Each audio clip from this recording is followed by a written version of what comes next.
เคิงโซนหากเคิงโซนขายลวกตลาดเลยมือนี้ก็ดี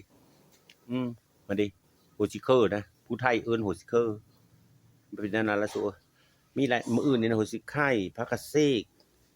จิ้งรีด3 แนวเห็นกันอย่าลืมอย่าพลาดได้กดติดตามซอยนี่ทั้ง2ไม่ยงนะขายเครื่องหัวโขกสูตรวิทยุเด้อมื้อเช้านี่ก็ลงตลาดมื้ออื่นก็ลงอีนี่หัวตะไคร้ภาษาไทยภาษาผู้ไทยโฮซิเคอร์ภาษาลาวหัวสีไข่ลาวสวรรค์นะ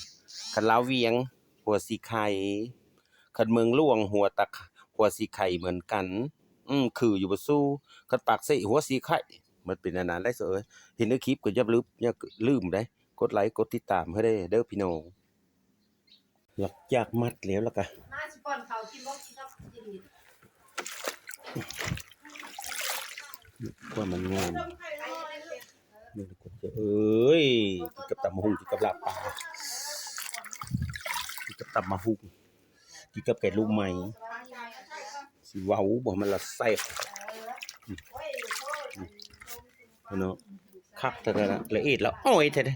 ๆคอยน่ะเฮ็ดน่ะงามแท้ๆเฮ็ดงามคือคอยนี่แหละเนั่นน่ะแล้วผู้เจ้าโอ้ยเฮ็ดเถิงขายเลยที่หลายเขาไม่ได้เยอะซื้อใดมันบ่ได้ง่ายได้เลยเฮ็ดเถิงขายพันเป็นมันเอาเมื่อกี้พันเหมือนอย่ามันโคตรเพราะมันซื้อจะเละอยู่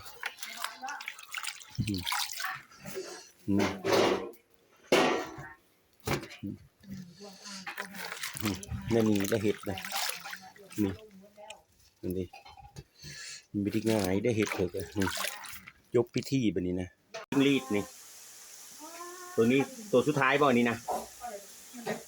ตัวสุดท้ายเดี๋ยวเจ้าตัวสุดท้ายเลยตัวนี้นะแล้วอันนี้นะมื้อเช้าเราไปขาย6 โลมื้ออื่น6 โลไปยั่งอยู่ยั่งบ่หลาย